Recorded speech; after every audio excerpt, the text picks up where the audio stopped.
प्रिय विद्यार्थियों, एक बार फिर से आपका स्वागत है। आइए अब हम जानते हैं हाइड्रोजन का अवशोषण संक्रमण। देखिए, हाइड्रोजन के परमाणु साधारण स्थिति में ही निम्नतम ऊर्जा स्तर में होते हैं और जब इनको किसी उचित ऊर्जा का प्रकाश फोटॉन मिल जाता है तो ये परमाणु निम्नतम ऊर्जा स्तर को छोड़ करके उत्तेजित ऊर्जावस्था में चले जाते हैं। आप यहाँ पर देख रहे होंगे n बराबर 1 ये निम्नतम ऊर्जा स्तर है, n बराबर 2 ये दूसरा उच्च ऊर्जा स्तर है, n बराबर 3 ये और ऊपर का उच्च ऊर्जा स्तर है, n बराबर 4 चौथे नंबर का ऊर्जा स्तर हो गए। ऐसे ऐसे करके चलते जाएंगे और लास्ट में एक स्थिति ऐसी आती है कि जहाँ पर ये जो है अनंत वाली स्थिति, अनंत ऊर्जा स्तर, यानी यहाँ पर प्रकाश फोटॉन जब मिलता है, इतनी ऊर्जा का प्रकाश फोटॉन मिलता है तो उस पदार्थ में से उस पदार्थ के परमाणु का आयनन हो जाता है। ये मैं आपको पिछली वीडियो में बता चुका हूँ।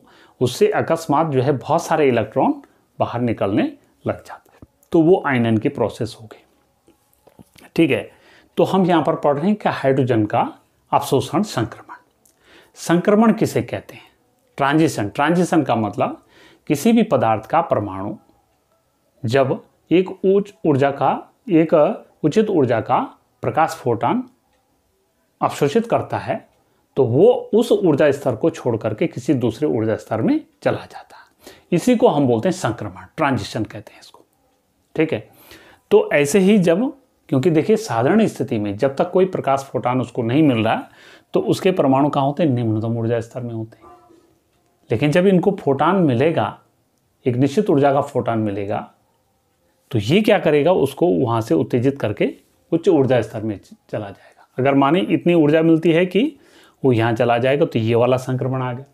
अगर उसको इतनी ऊर्जा मिलती है कि वो निम्नतम ऊर्जा स्तर से n बराबर 3 में चला जाए तो ये वाला संक्रमण आ जाएगा, फिर ये वाला संक्रमण आ जाएगा। और हाइड्रोजन के स्पेक्ट्रम में इन प्रकाश फोटोनों के संगत जो रेखाएं होगी या इन ऊर्जा की संगत, इन प्रकाश फोटोनों की ऊर्जा के संगत जो बाहर स्पेक्ट्रम लाइन होगी वो अनुपस्थित हो जाएगी, क्योंकि ये अवशोषण, ये प्रकाश फोटॉन क्या कर दिए? हाइड्रोजन परमाणु ने अवशोषित कर ली। तो इसे हम क्या बोलते हैं? हाइड्रोजन का अवशोषण संक्रमण। और देखिए हाइड्रोजन का अवशोषण संक्रमण, क्योंकि देखिए n बराबर 1 से किसी भी उच्च ऊर्जा स्तर में समाप्त हो रहा है। n बराबर 1 से n बराबर 2, n बराबर 1 से n बराबर 3, n बराबर 4, n बराबर 5, ऐसे से करके। तो ये किस में पड़ गया? लाइमन श्रेणी। लाइमन श्रेणी में ये पड़ गया है, जो मैं आपको पीछे भी बता चुका हूँ। ठीक है, दूसरी बात आती है कि सूर्य की जो बनावट होती है सन की, उसमें अनेक छोटे छोटे तत्व होते हैं और हाइड्रोजन के तो सारे समस्थानिक उसमें होते हैं, हीलियम होता है, और उसकी ऊर्जा का भी कारण इन्हीं छोटे छोटे तत्वों के कारण होता है। ये अभी हम आगे जब आपको न्यूक्लियर फिजिक्स में इस चीज़ को बताएंगे तो वहाँ पर आपको क्लियर समझ में आ जाएगा। तो हाइड्रोजन भी वहाँ पर होता है और हाइड्रोजन के जो परमाणु होते हैं वहाँ पर, क्योंकि सूर्य का ताप बहुत ज़्यादा होता है, इसलिए हाइड्रोजन के परमाणु वहाँ पर निम्नतम ऊर्जा अवस्था के साथ साथ वो किसी उच्च ऊर्जा स्तर में भी पहले से ही पहुँच रखे होते हैं। तो अगर वहाँ पर अगर हम हाइड्रोजन का अवशोषण संक्रमण देखें तो वहाँ पर हमें हाइड्रोजन के अवशोषण संक्रमण में लाइमन श्रेणी के साथ साथ बामर श्रेणी के अवशोषण संक्रमण भी देखने को मिलते हैं। और वहाँ पर हमें ट्रांजिशन ऐसे भी देखने को मिलेंगे। n बराबर 2 से स्टार्ट होंगे, n बराबर 3 पे भी समाप्त होंगे, n बराबर 4 पे समाप्त होंगे। तो ये जो है हमारे क्या आ जाएंगे? इसको हम क्या बोलेंगे? ये क्या, किस श्रेणी के होंगे? बामर श्रेणी के अवशोषण संक्रमण भी होंगे।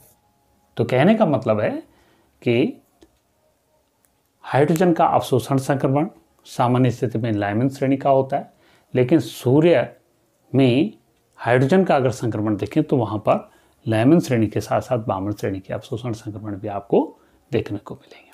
तो ये था आपका हाइड्रोजन का अवशोषण संक्रमण, और मुझे लगता है कि आप इन चीज़ों से विज्ञ हो गए हैं। तो अब हम आपको नई वीडियो में मिलते हैं इस पार्ट के न्यूमेरिकल, और आप इन वीडियो को बार बार रिपीट कीजिएगा, काफ़ी इंटरेस्टिंग है। और बार बार वीडियो को रिपीट कीजिए, पीछे की वीडियोस भी, कैलकुलेशन ज़्यादा है यहाँ पर, तो मुझे लगता है कि आपको बार बार उसको रिपीट करने से समझने में कोई दिक्कत नहीं है। फिर भी कोई प्रॉब्लम आती तो आप जो है कमेंट में या किसी भी ढंग से मुझे पूछ सकते हैं।